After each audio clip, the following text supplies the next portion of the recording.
E aí, pessoal, tudo bem? Hoje a gente vai falar um pouquinho sobre doenças causadas por vírus. Essa matéria é a continuação do que estávamos trabalhando na última aula. Então, esse assunto ele está nos módulos 5 e 6 da apostila de vocês.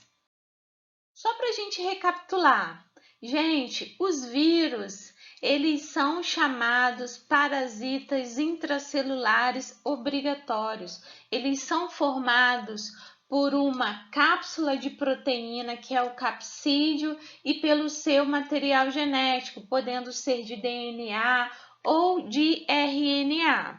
E a gente tem também vírus que tem os dois, é o caso do citomegalovírus. E alguns vírus, eles são envelopados, eles apresentam um envelope que tem uma composição lipídica, bem semelhante ao que a gente tem na membrana plasmática das células.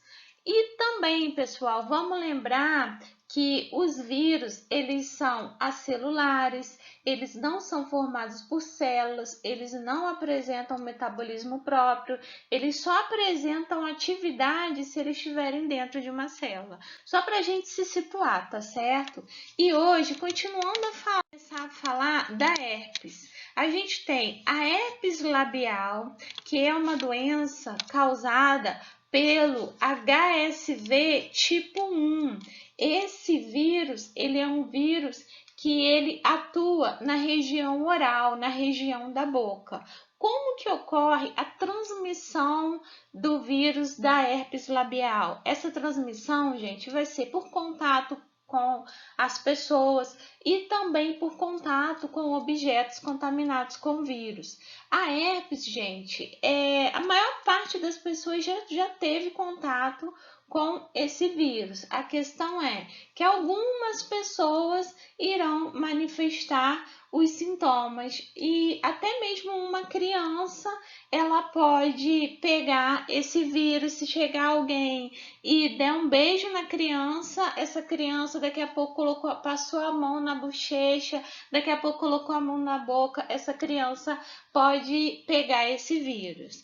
Quando a imunidade da pessoa ela está baixa, irão ocorrer os sintomas. E quais são os sintomas dessa doença? As pessoas que têm a herpes nesse momento aí do vírus ativo, essas pessoas vão formar bolhas e feridas na boca. Como que a gente trata essa doença? Através de algumas pomadas que inibem o desenvolvimento desse vírus. E como que a gente evita essa doença, gente? Evitando o compartilhamento de copos, de talheres. E se a pessoa tiver com as feridas na boca, com essa fase ativa do vírus, evitar contato com essas pessoas. Então, a gente tem aqui as imagens mostrando essas feridas encontradas na boca dessas pessoas. Esse vírus é um vírus capsulado, ou seja, é um vírus que apresenta um envelope, uma camada lipídica. Além da herpes labial, temos a herpes genital, que é um exemplo de DST, de IST, que a gente chama infecção sexualmente transmissível. O agente etiológico da herpes genital é o HSV tipo 2 e a forma de transmissão é o ato sexual. O que vai acontecer com essas pessoas que têm a herpes genital? A pessoa ela apresenta feridas na região genital e esses ferimentos, essas feridas, gente, elas apresentam um líquido. E o que vai acontecer, gente? Mesmo que a pessoa use camisinha, aquela região ali, ela já está contaminada com esse vírus. Então, muitas vezes, o próprio uso da camisinha acaba sendo pouco eficiente. Tratamento dessa doença, gente, utilização de soro fisiológico e algumas pomadas para inibir o desenvolvimento desse vírus.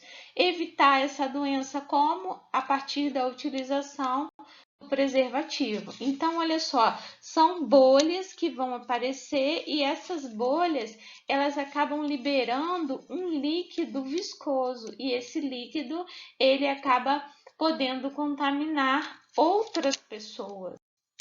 Próxima doença, gente, causada por vírus, que é importante a gente comentar, é a catapora. A catapora, gente, todo mundo já ouviu falar nela e a criança que apresenta essa doença, ela tem coceira e ela tem várias feridas no corpo.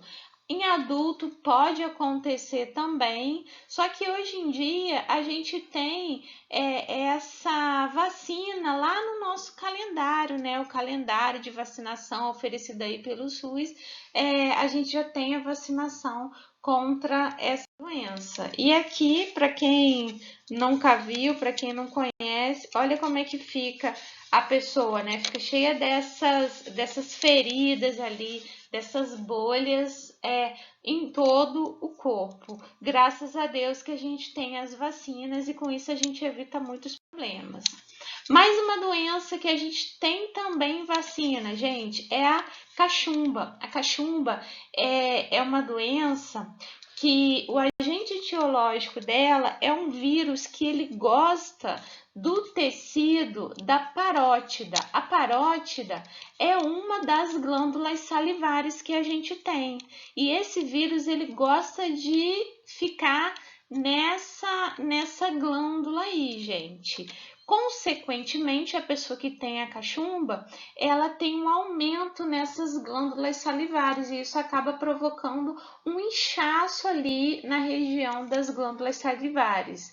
Dificilmente esse vírus ele vai para o sistema nervoso, ele vai para os testículos. Muita gente fica às vezes preocupada, porque a cachumba desceu, foi lá para o testículo. Mas isso é muito raro de acontecer, gente. E como que a gente evita essa doença? Evitar o contato com as pessoas contaminadas e principalmente vacinação. Então, como eu falei com vocês, a gente tem um inchaço, ali nas glândulas salivares devido à proliferação do vírus nessa glândula, na glândula parótida. Mais uma doença para a gente conhecer, gente, o sarampo.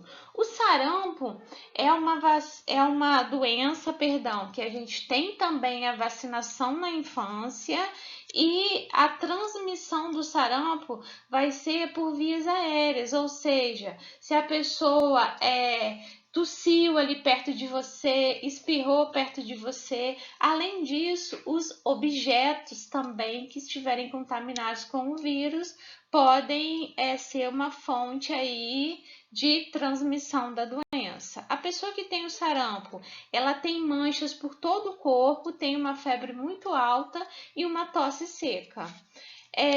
A gente tem aqui a imagem do sarampo, né? A criança aqui com o sarampo. E esse vírus é mais um exemplo de vírus capsulado, ou seja, é um vírus envelopado. Ele tem ali um envelope formado por lipídios. Rubéola. Gente, a rubéola é uma doença que a gente tem vacina também e a grande preocupação da rubéola são as gestantes. Então, não existem grandes problemas com essa doença. A pessoa apresenta manchas ali na pele, mas não é uma doença grave. O problema todo são as gestantes. Então, gente, as gestantes, elas têm um problema sério com essa doença, porque esse vírus, nas mulheres grávidas, esse vírus, ele consegue passar ali pela placenta e atingir ao feto, podendo causar problemas de desenvolvimento desse bebê. Então, esse bebê ele vai poder nascer com alguma alteração neurológica, ele pode nascer cego, ele pode ter diversas sequelas devido à presença desse vírus. Então, é muito importante que as meninas elas tenham esse calendário de vacinação atualizado e que elas tomem essa vacina para que quando chegar o momento ali da gravidez, elas já estarem imunes contra esse vírus. E aqui a gente tem a imagem representando essa doença. Vamos para a próxima, que é a gripe. Gente, a gripe ela é causada pelo vírus influenza. Esse vírus tem uma alta capacidade de mutação. Por esse motivo, gente, que todo ano a gente tem a vacina da gripe, né? Então, todo ano a gente vê campanhas aí do Ministério de Saúde para que as pessoas, principalmente pessoas de risco, como os idosos, por exemplo, eles devem tomar essa vacina, porque eles têm uma alta taxa de mutação. E como que a pessoa pega gripe? Vamos lembrar que secreções, né? Então, secreções ali da via oral, da boca, se a pessoa espirrou, se a pessoa tossiu perto de você, se a pessoa falou e cuspiu ali muito perto de você, isso tudo aí é uma fonte de contaminação do vírus influenza. E também objetos contaminados com o vírus. Então, uma maçaneta, algum local que as pessoas coloquem muito a mão. Hoje a gente tem comentado muito a respeito dos transportes coletivos, né? Quantas pessoas que passam aí num dia, numa cidade maior, em um transporte coletivo, a quantidade de pessoas que vão colocar a mão ali no ônibus, no metrô, isso tudo é fonte de contaminação. Sintomas: febre, dor de cabeça, tosse, mal-estar. Quando a gente fala de vírus, geralmente o tratamento, gente, ele vai aliviar o sintoma. A gente não consegue eliminar o vírus com a medicação. A gente só faz um medicamento de suporte, ou seja, é um medicamento para poder auxiliar a pessoa a passar por aquele momento, um antitérmico, um analgésico, um medicamento para dor, para febre. E profilaxia, gente, a vacina, evitar o contato com as pessoas infectadas. Então, aquela famosa frase: quando for tossir, você vai ter que colocar o braço na frente para você não infectar outra pessoa. E além disso, gente, tomar cuidado com os locais fechados. Por que no inverno muita gente acaba contraindo a gripe? Porque nesse período aí do ano é o período que as pessoas elas acabam ficando mais tempo em ambientes fechados. Elas acabam abrindo menos a janela da casa, a porta. Então, se você está sempre em ambiente fechado, isso pode estar contribuindo também para a pessoa pegar esse vírus. Gente, quando a gente fala do vírus influenza, a gente tem vários tipos e muitos deles eles têm esse nome, HN alguma coisa. Então tem H1N1, tem H5, tem vários números ali. Por que tem esse HN no nome do vírus? Olha, a gente tem aqui a composição desse vírus. Então eu tenho o material genético dele. Vamos lembrar que o vírus da gripe é um vírus de RNA. A gente tem uma cápsula de proteína e a gente tem um envelope formando ali uma proteção maior nesse vírus. E a gente tem aqui várias proteínas nesse envelope. E essas proteínas, elas são chamadas de hemaglutinina e neuraminidase. A hemaglutinina é uma proteína importante que acaba favorecendo a entrada do vírus lá na célula que a gente tem na mucosa respiratória. Já a neuraminidase vai ser uma proteína que ela ajuda muito na saída desse vírus ali da célula da mucosa respiratória. Então, como eu falei, a gente tem vários vírus que eles têm essa letrinha aí, nomeando ele, denominando ele, né? HN alguma coisa. E um dos tipos, né, de vírus influenza aí é o que vai causar a gripe aviária. A gripe aviária, ela foi registrada, né, o vírus que causa essa doença como H5N1. Então, é um vírus que apresenta lá no seu envelope a hemaglutinina e a neuraminidase, porque tem esse H e N ali no nome. Esse vírus, gente, ele assustou um pouco aí as pessoas, porque é um vírus que as aves elas morrem bem rapidamente após o contágio. Então, a gente vê nos relatos que esse vírus ele é transmitido das aves para os seres humanos. Então, as pessoas que trabalham com, no caso, né, que tratam ali das aves, essas pessoas elas estão muito suscetíveis a pegar esse vírus. Agora, qual que é o medo aí da população em geral? É que esse vírus ele sofra alguma modificação, alguma mutação e que ele comece a ser transmitido de humano para humano. Aí a casa cai, porque a situação fica bem mais complicada. Então, as pessoas que elas acabam, vamos dizer, que elas acabam sendo infectadas por esse vírus, muitas dessas pessoas, elas estão trabalhando ali com os animais, com as aves, e como consequência, essa pessoa vai ter problemas respiratórios, febre alta, dores musculares. A metade dessas pessoas que pegarem essa doença, em média, vai ao óbito.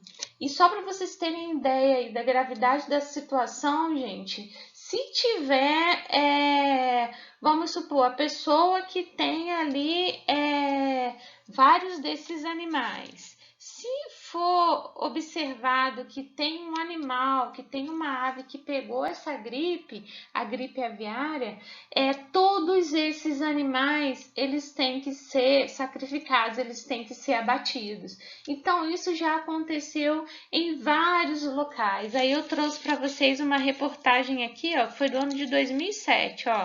Lá no Reino Unido, eles abateram 160 mil aves em uma granja que foi infectada. Então, de vez em quando, a gente vai ver relatos, a gente vai ver notícias de países que foram atingidos pela gripe aviária e o que eles têm a fazer? Eles têm que imediatamente abater os animais para evitar uma infecção maior. E com essa modificação no seu material genético, a gente teve um quadro de gripe bem intensa também. Aí, pessoal, é importante falar para vocês, a gente tem comentado aqui que esses vírus que infectam animais, que é o caso lá da gripe aviária, eles podem infectar o homem. E isso é o que aconteceu aqui na gripe suína. Mas isso também, gente, pode acontecer de forma inversa. Existem vírus que acometem o ser humano que podem estar também infectando os animais.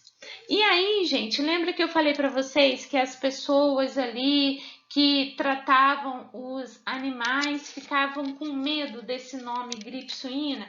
Até que hoje essa doença ela é conhecida mundialmente como gripe A, porque para evitar essa fama aí de que o porco poderia estar causando a doença, e eles comprovaram, gente, que esse vírus ele não tem nada a ver com o consumo de carne suína. Então, a pessoa pode comer carne de porco normalmente, porque esse vírus ele não vai resistir a uma carne que foi bem preparada, numa temperatura acima de 70 graus. Então, as pessoas não têm que se preocupar, a gente não tem registro da transmissão dessa gripe pelo consumo de alimentos aí da carne de porco. Gente, A transmissão, ela começou lá nos porcos, depois disso já passou para o homem e esse homem ele vai infectar outras pessoas através da tosse, do espirro, do contato também. Então, superfícies que apresentam esse vírus também podem ser uma fonte aí de transmissão. Sintomas é um sintoma como as outras formas de gripe. A gente tem uma dor de cabeça intensa, a gente tem a presença de corrimento nasal. Algumas pessoas, uma porcentagem das pessoas que pegam a gripe A vão ter um quadro mais grave. Então, de forma geral, é assim: o vírus ele chega ali em uma determinada população. Existem pessoas que são mais resistentes contra aquele vírus e outras já são suscetíveis àquele vírus. Então, isso vai depender de diversos fatores. E algumas pessoas vão sofrer mais com determinado vírus. Tratamento de suporte. Então, medicamento para febre, para dor. Hoje em dia, a gente tem a vacinação contra essa gripe, gente. Essa vacinação, ela é muito importante e é a que tem sido utilizada agora nessa campanha, esse ano que estão fazendo para os idosos, todos eles tomarem a vacina. Essa vacina que está rolando aí, que os idosos estão tomando, é a vacina contra a gripe A. Relato foi em 2003 e foi na China também. Olha só que coincidência. Essa doença, também causada por coronavírus, tem aí estudos que eles associam a origem desse vírus, do SARS-CoV, com um mamífero que também é apreciado na alimentação em certas regiões da China. Então, já tem algum tempinho que pesquisadores têm feito um alerta aí para o mundo em relação a essa alimentação de animais exóticos em algumas regiões da China. Isso pode ser muito perigoso e é o que a gente está tendo aí agora com o Covid-19, né? Daqui a pouco a gente vai falar sobre ele. Então, ó, nessa imagem aqui, ó, em 2003, ó, a gente tem uma enfermeira utilizando a roupa de proteção, utilizando a máscara, o óculos, isso tudo aqui é uma forma dela estar se protegendo. E lá no transporte, ó, no transporte em Hong Kong, na China, as pessoas utilizando as máscaras para se proteger contra esse vírus. Vamos então finalmente falar do famoso, do top aí, que a gente não aguenta mais ouvir esse nome. Eu acho que se eu falar de novo vocês vão querer me bater, mas a gente precisa falar dele, né, gente? O SARS-CoV-2. O SARS-CoV-2 é o vírus que causa a doença chamada Covid-19. Muita gente está chamando o vírus de Covid-19. Não, gente, Covid-19 é o nome da doença. Na verdade, o nome do vírus que causa a Covid-19 é o SARS-CoV-2, que está dentro da família dos coronavírus. Então, coronavírus a gente tem vários, inclusive a gente tem alguns tipos ali de coronavírus que eles infectam outros animais. Então, existe aí uma vacina que os animais domésticos utilizam. O cachorro, por exemplo, tem ali uma vacina contra o tipo de coronavírus que que no caso ele pode ser infectado. Como que é transmitido o SARS-CoV-2? Novidade para vocês, a gente só escuta isso agora na mídia, né, gente? vias aéreas. Então, se você tem um contato com alguém que esteja contaminado, ou também, gente, superfícies que possam ter sido contaminadas com o vírus, isso tudo é uma fonte de transmissão. Qual que é o grande problema da Covid-19? Gente, as pessoas que têm esse vírus, antes dessas pessoas apresentarem os sintomas, essas pessoas já estão transmitindo a doença. Então, esse é o grande problema. Qual que é o sintoma aí da Covid-19, gente? A pessoa, ela começa a ter febre, a pessoa tem dor de garganta, ela tem coriza, ela tem tosse. Só que, em alguns casos, esse vírus ele pode ocasionar uma infecção lá nas vias respiratórias, podendo agravar para uma pneumonia.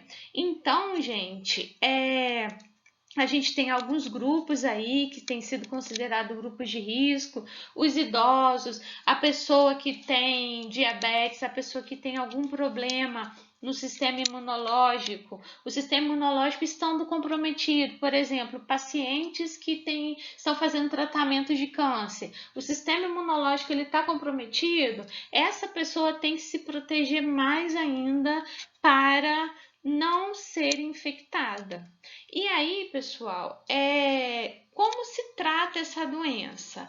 O que os estudiosos têm comentado é o que? Se a pessoa começar a ter sintomas dessa doença, essa pessoa deve ficar em casa, deve cumprir ali a quarentena, afastamento das pessoas, e a pessoa só deve procurar um atendimento médico se essa pessoa tiver falta de ar. Se essa pessoa tiver falta de ar, aí sim deve procurar atendimento médico. Se não, se você estiver conseguindo tratar em casa, você deve ficar em casa para você não transmitir esse vírus para outras pessoas.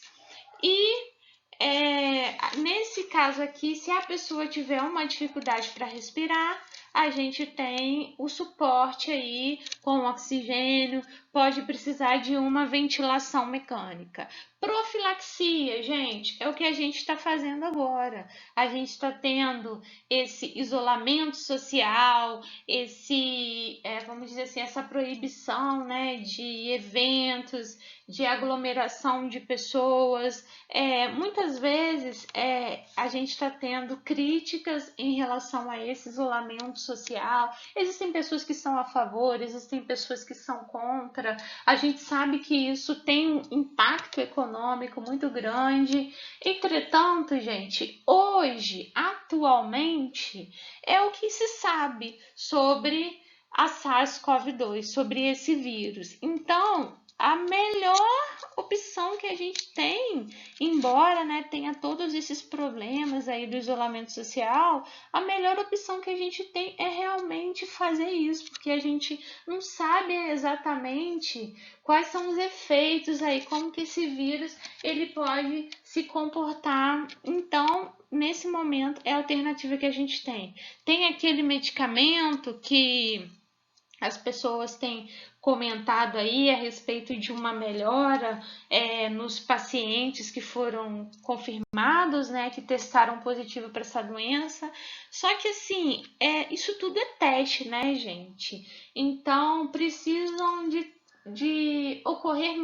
precisa ocorrer mais testes para a gente comprovar realmente que esse medicamento ele é eficaz. E outra questão, vacina, gente, é algo também que não é tão simples, né? Precisa de um tempo aí para a gente conseguir desenvolver uma vacina. Não é uma coisa tão simples assim. Precisam de estudos, precisam de testes. Então não é uma coisa tão rápida de acontecer. O animal intermediário foi o pangolim. O pangolim é muito apreciado na culinária chinesa, na medicina chinesa, e os cientistas têm pesquisado, têm investigado como que começou aí essa história toda de Covid-19.